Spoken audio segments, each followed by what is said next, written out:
Hello, everybody. Welcome, everyone, to this beautiful night. And here we are once again at Kardec Radio, bringing to you the book Evolution in Two Worlds.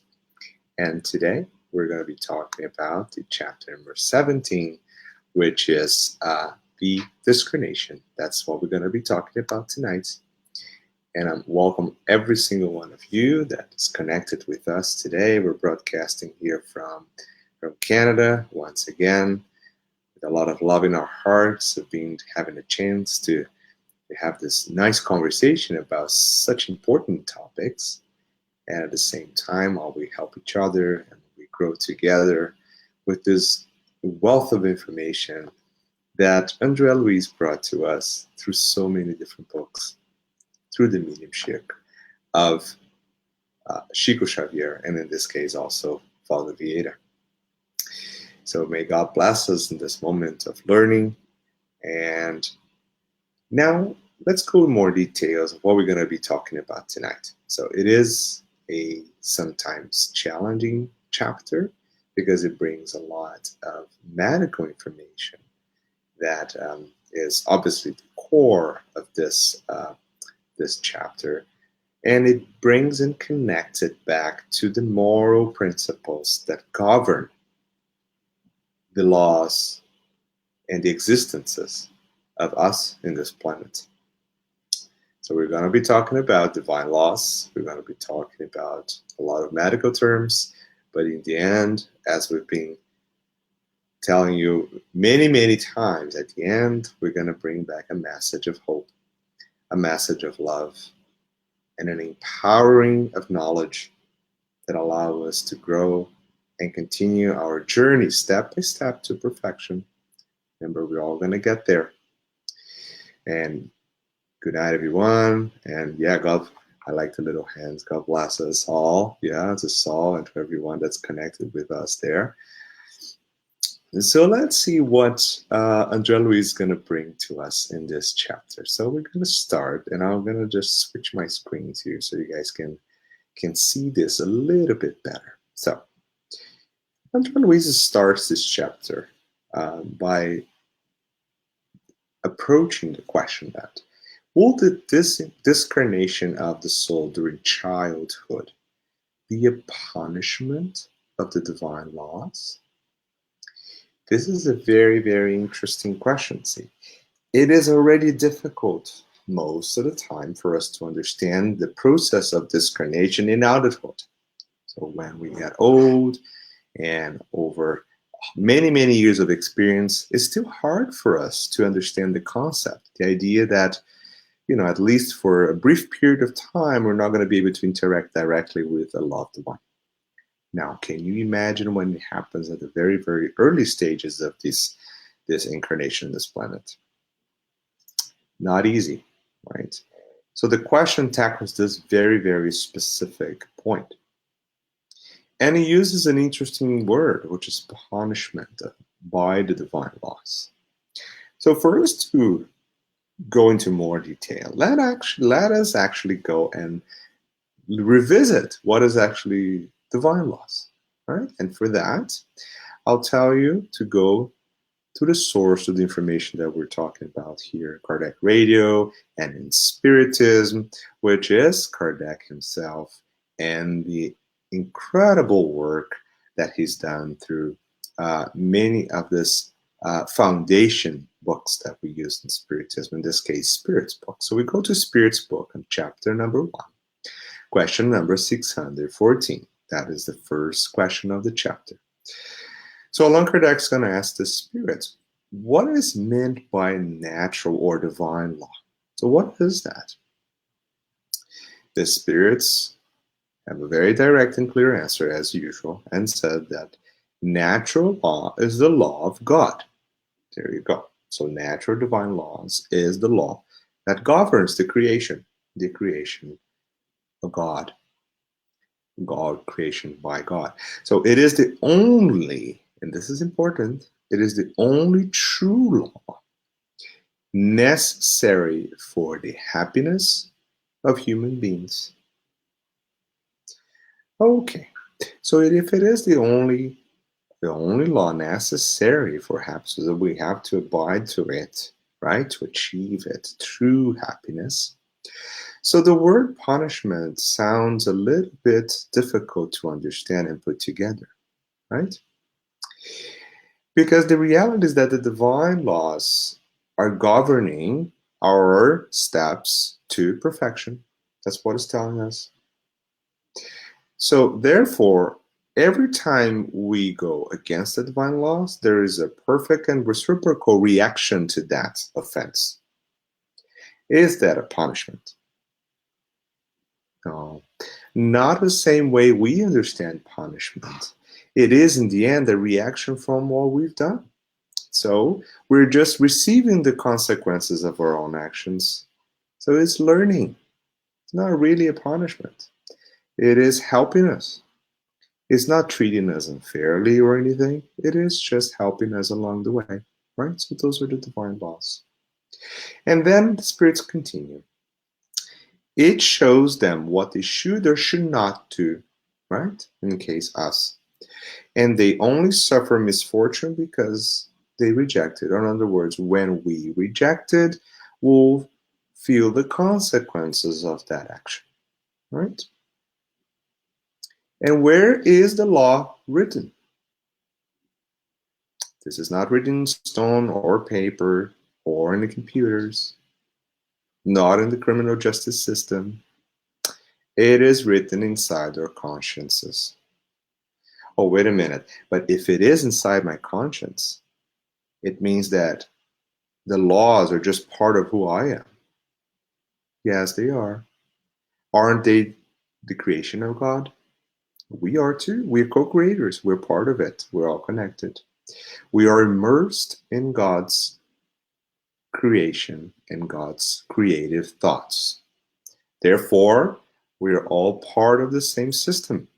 It's like when you go in physics, when you go in chemistry, any subject you try to go through and study, you find the same principles valid. So if you're part of that particular reaction system, the laws that govern that system will apply to every single one of the members equally.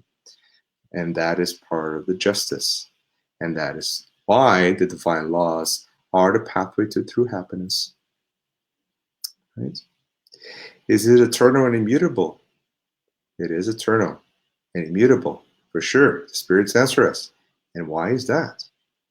Because, remember, God creates laws that govern the stability of the creation and what the creation is in its pathway to evolution. So if God is immutable and eternal, then its laws will certainly be, right? Now, in the evolution of the two worlds, when we talk about suicidal spirits, and we're going to talk about it in a minute, and discarnation and consequences to our own actions, and Luiz is going to start by saying that the divine law works in all of us, provided that we all exist in the breath of the Creator. Right? It's an interesting way of putting it. So we just use similar terms to describe it because we're embedded, we're immersed in God's creative thoughts. Right?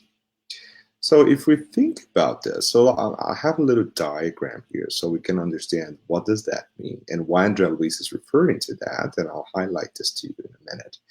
So if you look at the Genesis, so if you combine what's in the book Genesis by Allan Kardec and also in the Spirit's book, so I recommend this is a combination of those two, you understand that God has this perfection, immutable creator that created all of us and everything we see and everything around us, created the universal cosmic fluid, which is in some way the part of this creative thought. So basically, we're almost like immersed in God's thoughts, because how we create things, right? We create things using our thoughts to generate this creation, generate new things.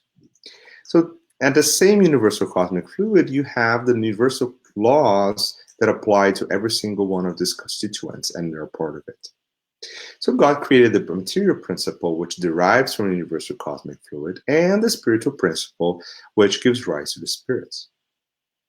From the material principle, as you can see, you have the vital principle and the organic mineral components, the perispiritual body. Everything we talked about regarding matter is derived from the material principle, and the spiritual principle is actually who we are as a spirit. They don't interact with each other directly unless you have some type of intermediate, in our case, is a perispirit. But all of this creation is immersed into the universal cosmic fluid. So now, going back to Luiz saying, as long as you're part of that system, which we are exactly what embedded into God's creation. So every single law will apply to us, and the divine laws are what govern the creation. And that is a little bit summary of what are the divine laws. Now let's go back to Luiz and see what else he's going to talk to us about in more detail, right? So Luiz brings to us also some interesting relationships or connections between the soul that discarnates very early on, and why does that happen, right?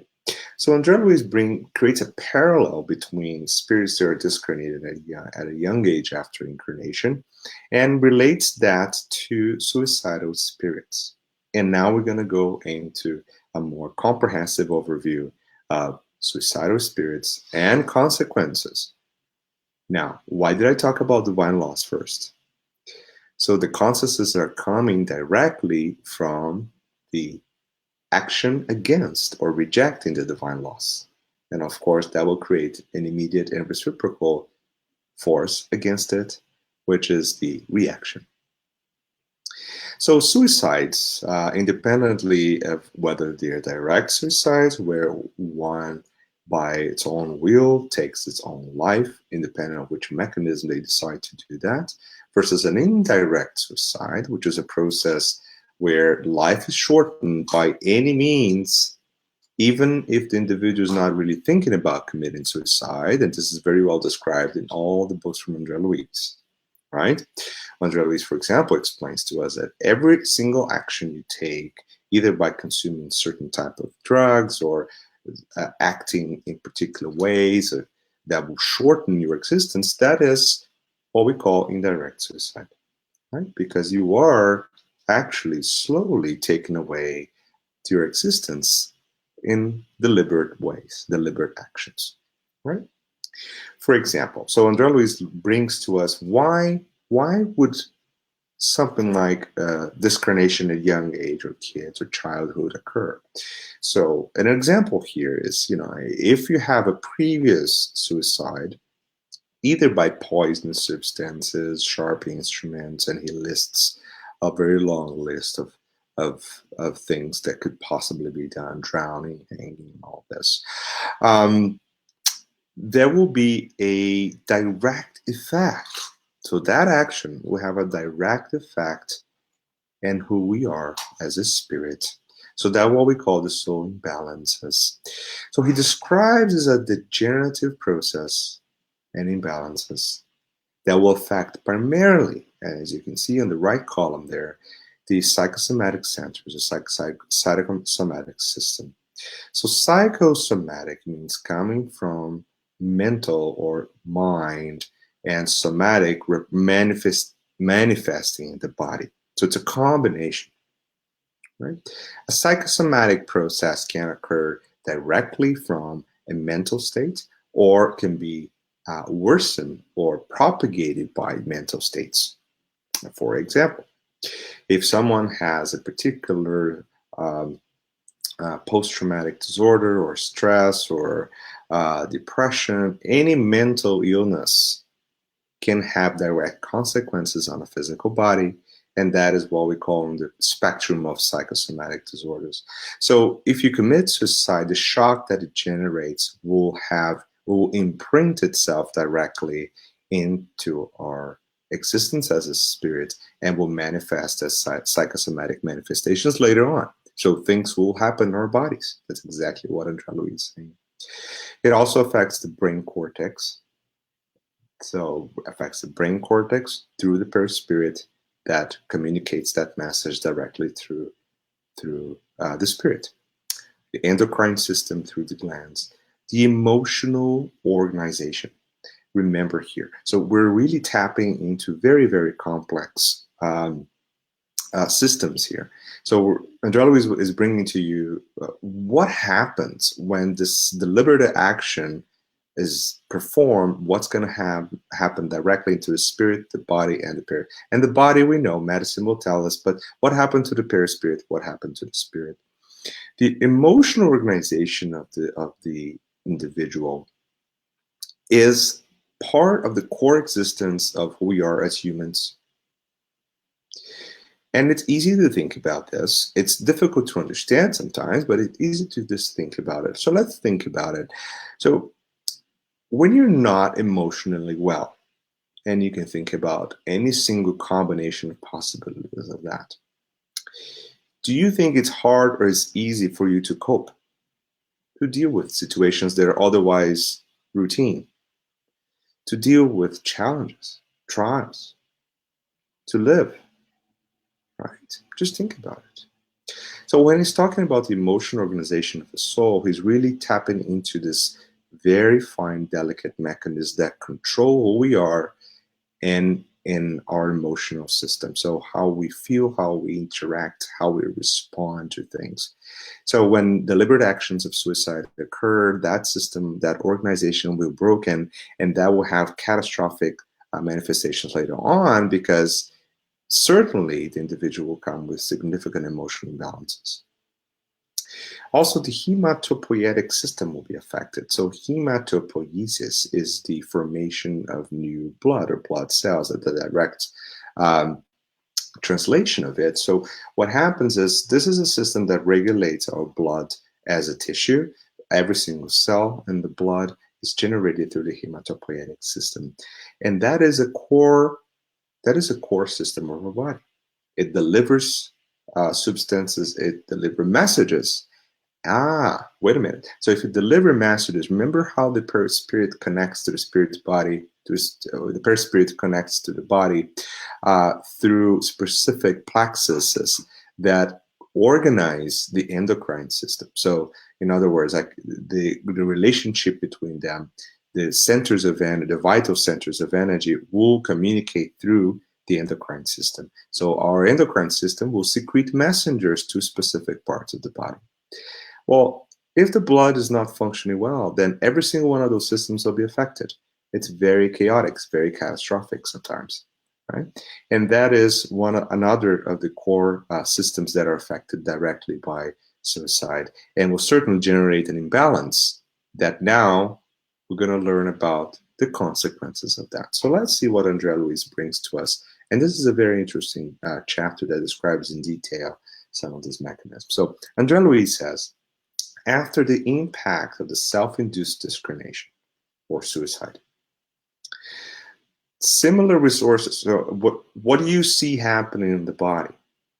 There are what he calls a similar resources of the soul, right? So if you affect particular parts of the body, certainly this particular resources of the soul will be also affected and generate what he calls a dreadful collapse under trauma, which there is no term in terrestrial diagnosis. So we can't really put a name into it. We don't have the ability yet to understand or to call it a specific diagnosis. But what Andrea Luiz is saying that the trauma directly afflicted by the process of discarnation, by suicide, will cause a collapse of this organization of our spirit. And we know through many, many, many examples in spirits books. And what does that mean? So it means that some individuals will go into variable amounts of madness, of suffering, of fixed ideas that will dominate their existence to a point that they can slip. They will sleep in the spiritual world after they discarnate for long periods of time, because they are locked in a state of confusion. They can't wake up to reality. That's devastating. And that's what Andrea Luiz is calling the collapse of the soul, the dreadful collapse of the trauma that occurred.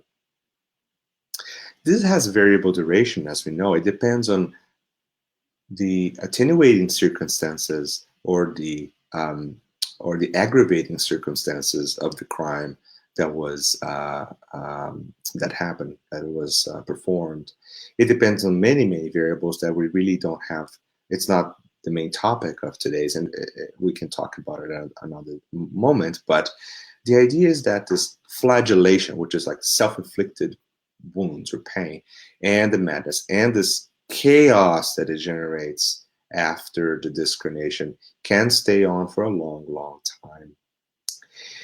And if you read books, for example, Memoirs of a Suicide, for example, you understand the complexity of the rescue of these spirits. These are spirits that are living over and over the horror of the consequences that they've done, and their remorse, and the physical changes that leads. And then just imagine that all together and think about trying to have a very comprehensive discussion of that spirit about what to do next. That's not easy. So there are many communities in the spiritual world that are dedicated to rescuing those spirits. And how is this going to be treated? And that's the next question. How are we going to treat this, right? So, and the answer is very simple. The answer is reincarnation is the only way. Think about the perfection of the spiritual plan of reincarnation that will alleviate the suffering, correct the physical issues, and teach at the same time, so we can learn and grow from the same mistakes that we've done. That is the perfection of the divine laws. So it's not punishment. It is, in the vast majority of cases, our own conscience, where the laws are written. They're screaming at us, right? So Andrea Luiz mentions to us that the superior spirits may decide to readmit, like a patient, you readmit them. So you put them back into a specific bed, a specific place. In this case, the hospital is a little bit different because you're going to put them back into the physical body, right? Put them back into the physical body as seriously ill patients. So these are patients that are coming back to the hospital. That is this particular existence that we have after the discarnation. And this existence is really the cure for them. So what happens now? Think about this spirit that's been through the pain of the suicide. Remember the collapse of the all the systems on the soul, the emotional system, the hematopoietic system of our body is affected, the perispiritual body is affected, it imprints this image of the suffering, the physical wounds, all of that together. Put that all in the pot now, and this is the state of the spirit that's going to be reincarnated, right? So in that particular moment, sometimes the physical body is almost like a physical prison. Yeah, Teresa mentioned the compulsory reincarnation. That can occur sometimes, as we know that there are many good examples of that. Sometimes the resistance to go through this process is so significant that the spirits are led into it without a lot of choice. So those are compulsory. But even if they're not compulsory, like if the patient, in that case, if the spirit decides to go back in, it will be difficult. It's not going to be as easy as we've seen in some of the examples that we have available in the literature. But let's see what Andrea Luiz continues saying. The prison is just a brief duration sometimes, because, see, every patient needs a particular treatment. And if the treatment is a short and effective one, that is the one that you decide, right? In that sense, the incarnation will be a short one. It really depends on each case, right? Sometimes what they need is a very short incarnation in order to gradually, as Andrea Luiz's words, gradually rehabilitate them to with the proper cooperation of reincarnated spirits also there with them, right? And with whom their debts are also attuned, right? So it is a very complex network of things that are happening at the same time. But this is a very good example that Andrea Luiz brings to us of why does this happen. And now he's going to bring more details. So let's look at the more details that's going to bring to us. And what I've tried to do here, and I'm going to highlight this, guys, so you guys can follow this with me. I tried to summarize the examples, what I call examples of action reaction. Basically, Andre Luiz is listing to us in a very didactic way. Like, here, folks, is what he's saying. Here, folks, there are many reasons why, that there are many causes of this to happen, and there are many consequences. I'm just going to try to match some of them so you guys understand and think about it and maybe learn from it. So let's see what Andre Luiz says, for example. If, for example, suicide occurs through suicidal wounds to the heart, for example, what happens? Andre Luiz brings an example. So bleeding diaphysis. Diaphysis is a tendency to have a particular disease. So, for example, bleeding disorders, right? With considerable loss of prothrombin, which is one of the very important proteins in the cascade of coagulation. So individuals will have bleeding for sure in the blood. And in those who are reborn, so after the individuals are reborn for treatment to recover the spiritual body from dystonia, which is a disorder characterized by the abnormalities of movement, right? So individuals that cannot have muscle spasm or complete lack of movement sometimes, or even extreme tonus for some moments. So you can start to understand. So the suicidal wound to the heart will generate a cascade of events at the spiritual body, and then reflecting on the spirit that will manifest itself as bleeding disorders, for example. And that's what we see here by the explanations of Andre Luiz. Very interesting. Is it the only one? No. I don't think we're going to be able to manage every single possibility in a lifetime, but it really brings to us some possibilities for us to think about it, right? What is exactly the plexus that is associated with the heart? What does it control? Where does it manifest? Right? So those are the things that we have to, Andre Luiz is trying to tell us in a very, very precise way. Now, for example, self-poisoning. What happens in self-poisoning? Hematopathology, so diseases of the hematopoietic system and blood, disharmony of the bone marrow. The bone marrow is the cavity inside our bones that generates red blood cells and white blood cells. Anemia, which is a direct consequence of defects in red blood cell production, right?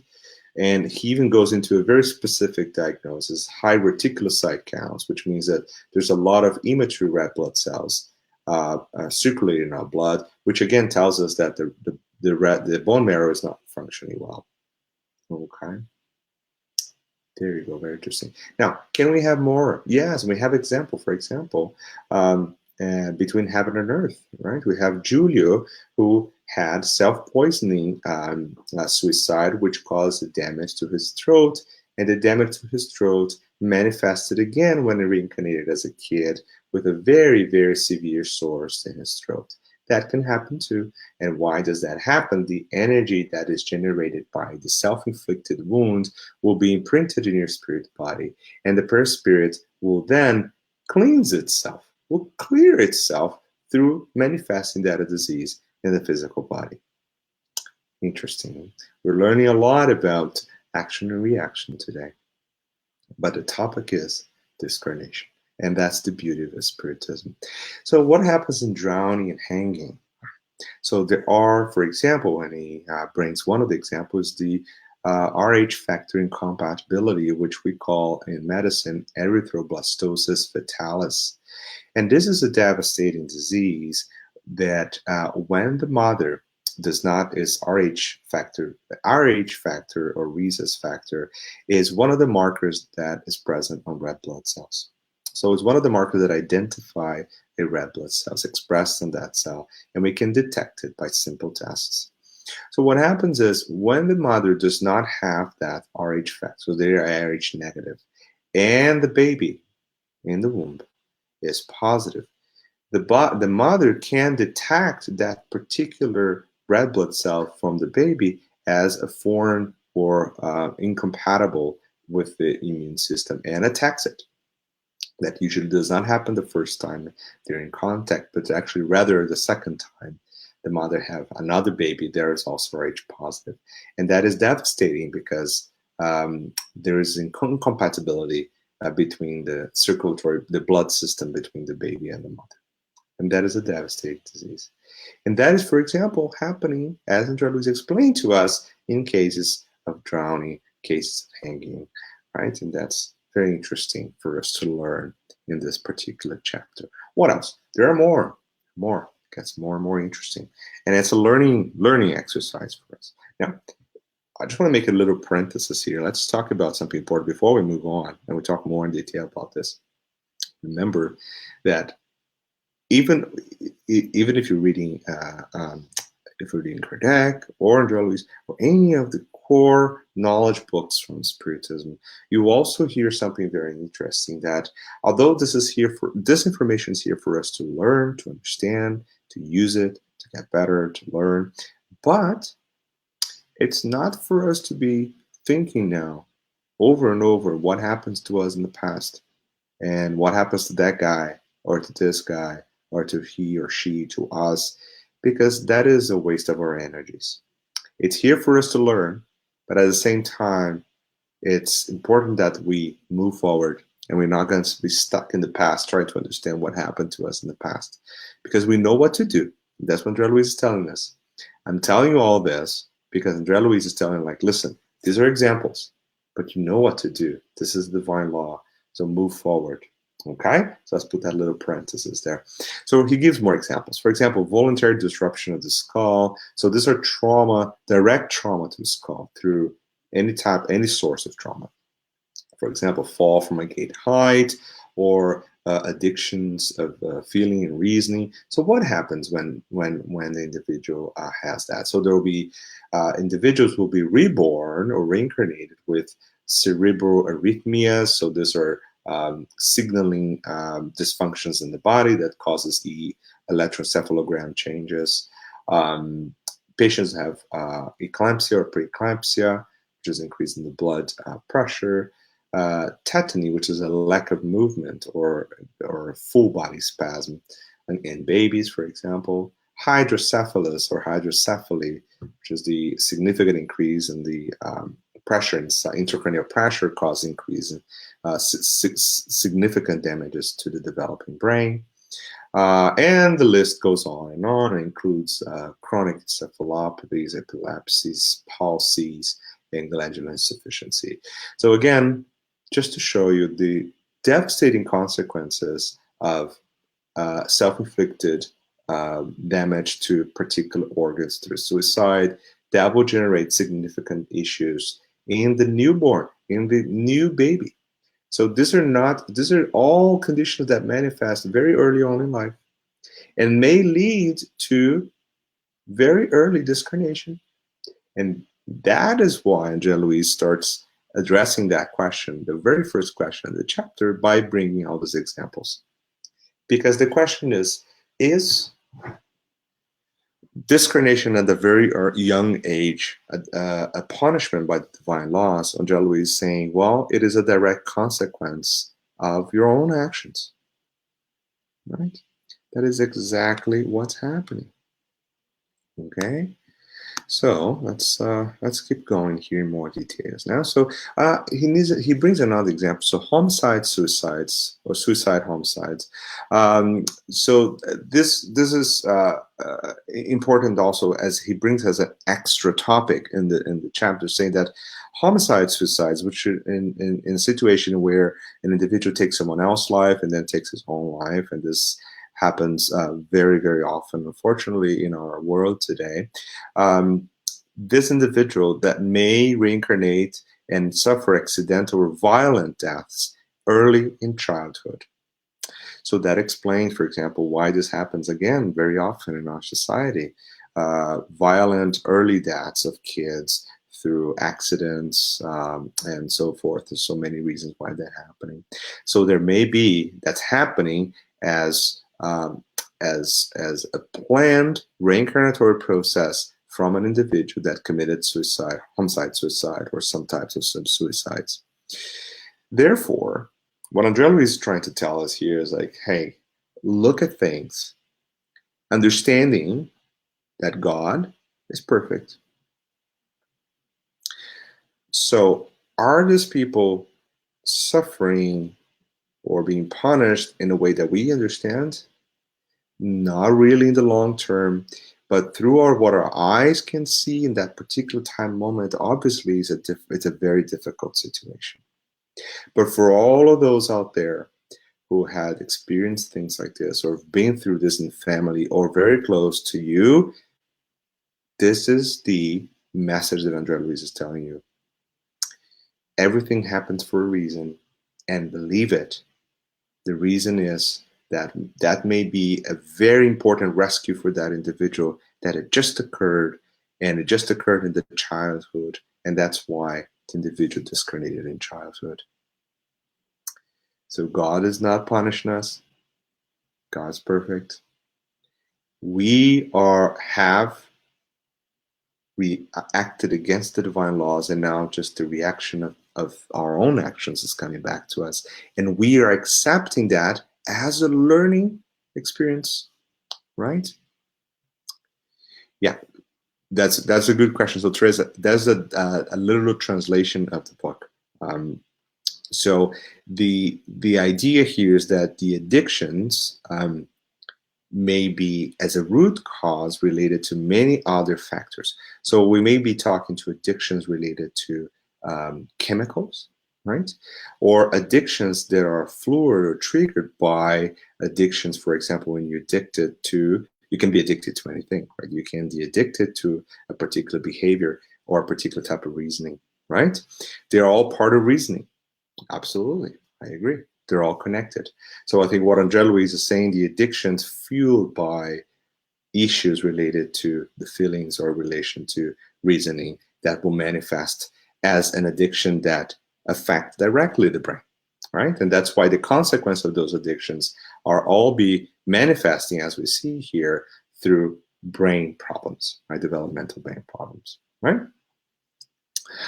So we can continue now. So what? So when these diseases are going to manifest, right? And that's a good question. Remember, we're talking about childhood discarnation, right? So therefore, the answer is relatively straightforward. Yeah, they do happen early. But sometimes you try to find the etiology or the cause of these diseases, and we cannot find, even in medicine, even if you test it. And there's so many. I'll give you one example, right? And we have a very close example of that. So idiopathic disorders, we call idiopathic. It's a beautiful diagnosis. It's a beautiful diagnosis. But what it means really is that we don't know, right? Idiopathic means I don't know. So there are idiopathic epilepsies, there are idiopathic blood disorders, there are idiopathic so many things. So sometimes the etiology of those disorders that we're looking here, they reside in who we are inside, right? They're just manifestations of the reactions in the new existence, right? So they tend to occur early on, from utero to about 18 to 20 years, right? So these are not related to actions from this particular experience, but are most likely secondary to actions from previous existences. And that's what Andrea Luiz is telling us at this point, right? So now think about this. So this is a very complex scenario. You have a spirit that's been through all this, discarnated very young, and how are we going to organize all that together? So that's what Andrea Luiz tackles next in the chapter. He's going to say these suffering spirits are conducted to their other sick or suffering souls. I'll give you an example. Imagine, and he gives the same example. So basically, someone who have committed reiterated crimes of abortion does not value as a spirit the importance of having a child. So committed several times the crime of abortion. So the way the spirituality will help and organize this, it's like a puzzle, right? You have all the parts moving at the same time. So the way the spirituality will do it is that in the reincarnatory process, they will connect spirits that will discarnate early on or will barely complete gestation periods, as we talked about in the previous chapters, to spirits that have actually promoted the discarnation of other spirits while they were still babies through abortion. So they connect them. So they learn from each other. And that is the perfection of the divine laws, right? So both of them, the devoted parents that who fight through to get that child to survive, that feeling will erase the actions that they committed against the other kids in previous existence. And at the same time, the kid that is now being loved by those parents and will discarnate very early on is also going through the trial that will help them deal with the previous actions that they've committed against they've committed against themselves in the past. Right? Isn't that beautiful? Look at this. But if we look at only with our human eyes at the scenario and forget about everything I said, just say you're looking at a scenario where parents are fighting as much as they can with devotion to help the life of that kid. And no matter how much they pray to God, the kid discarnates. Right? Most of us still look at that as a punishment. Somehow God is not listening. No one's listening. This is it. Like nothing's going to help. This is a disaster. If you take away now that picture and look behind it, what you see is hope, love, evolution, the whole mechanics of our divine laws in place, helping us. So in the end, that is actually a beautiful moment where one spirit had a chance to help the parents who had committed the crime of abortion. At the same time, will learn how to protect their own life because they fought for it. Remember, just an incarnation ago, they just killed it. Now he's fighting for it. Right? That's how we learn. We don't have to go through that. See, this is different. It's just that we always have to go through this. No, we don't have to. We can go straight forward and just learn without going through these severe trials. Can we do that? Yes, we can. No, don't say no. Yes, we can. It is challenging. Of course it is. Because we're still full of our own imperfections to deal with, right? But it's possible. It's teaching us. Like every single thing in life is a teaching opportunity, is a learning opportunity. Okay? So, and then Luiz, we're going to sum up at the end of this chapter with two questions. So the first question is this. So are these cases of discarnation in which the spirit is so are there cases of discarnation in which the spirit is emancipated or partially separated in the lower zones? So it's already partially separated, orbiting in the particular vibrational state, and the physical body is in some sort of coma. This is a good question. So when you see a body in coma, is the spirit actually still fully functionally connected to the body, or is this in partial separation of the body? Not complete separation, because separation only occurs when the body goes, right? But and there Luiz answers, and the answer is clear, is that this may be entirely possible, right? It is possible. We do that when we're sleeping, right? So in a state of coma, that is actually very, very possible. So from the point of view of the exteriorization of the thought, so the spirit can think about and create that space around them, because reality, the lower zones of the spirit is thinking about in this question here, are created by their own thoughts at that moment, right? Because we're thinking and we're projecting our own thoughts at that moment, right? So as exactly what Andrea Luiz is saying here is that the exteriorization of the thought, because heaven and hell, in the expression of balance of disturbance, joy, or pain, invariably begin in us. right?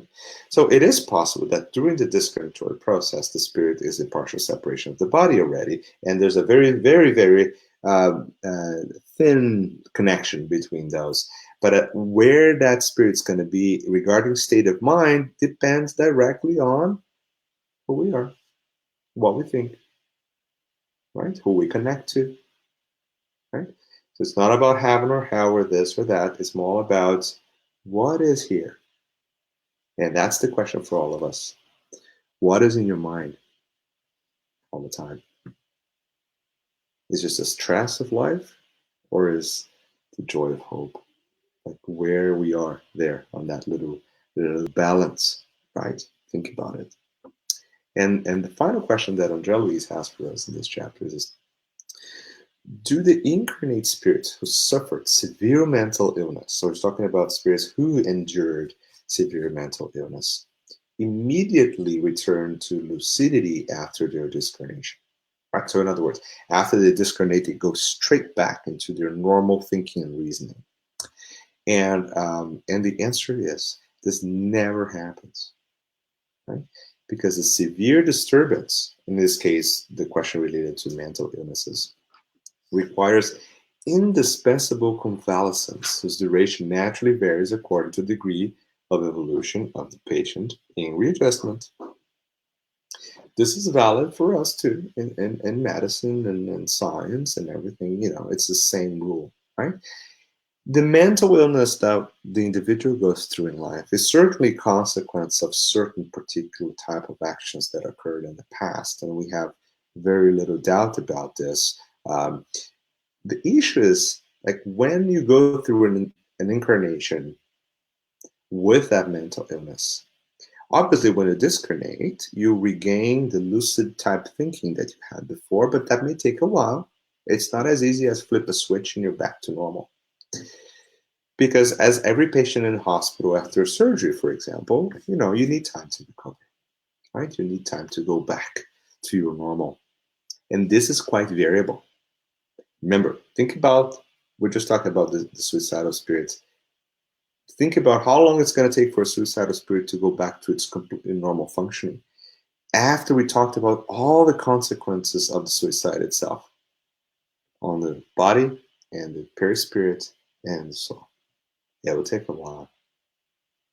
But if the spirit is already in such type of evolutionary stage, a mental stage of controlling the thoughts and the emotions and all that, and discarnate peacefully after a successful incarnation, they may immediately go back to a complete normal thought, expanded thoughts and vision, because that's who they are, right?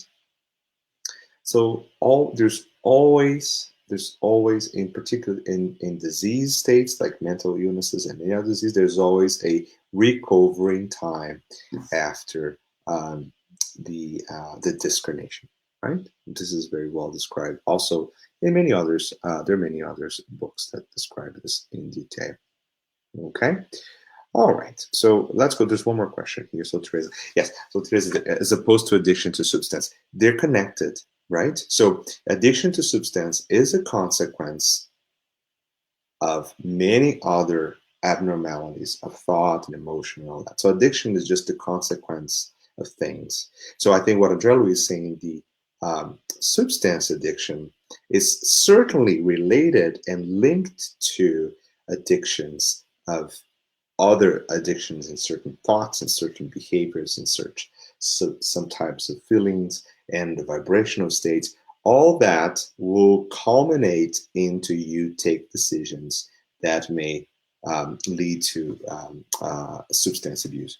So substance abuse obviously will have devastating effects on the brain. Those devastating effects on the brain will translate into some type of image or damage into the perispirit that will eventually have to be cleansed through another incarnation. And when that occurs, some type of abnormality will occur. It could be very light or it could be very significant. It really depends on so many factors, right?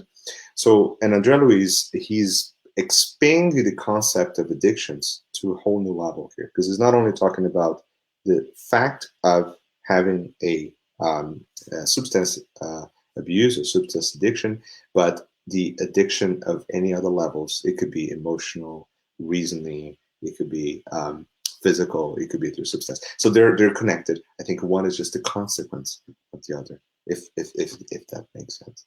I don't know. It's just I'm not daring to really dip much more than that into the mind of Andrea Luiz, but I think that's the picture that that he's bringing to us today. Okay. So if you guys don't have more questions, I don't know if you have a few minutes. I still have a few minutes to go through some questions, but I would like to thank you all for being here tonight in this another moment that we have a chance to discuss Andrea Luiz and Evolution to Worlds.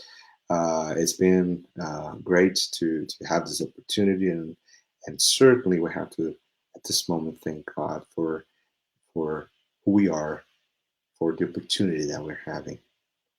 And I like to highlight that because I think every single opportunity we have, like this one, is an opportunity for all of us to learn together. And that's what really the very early steps of Christianity were, right? And I think that's a topic for another lecture, or another moment of discussion. But what happens is we really have to learn together, right?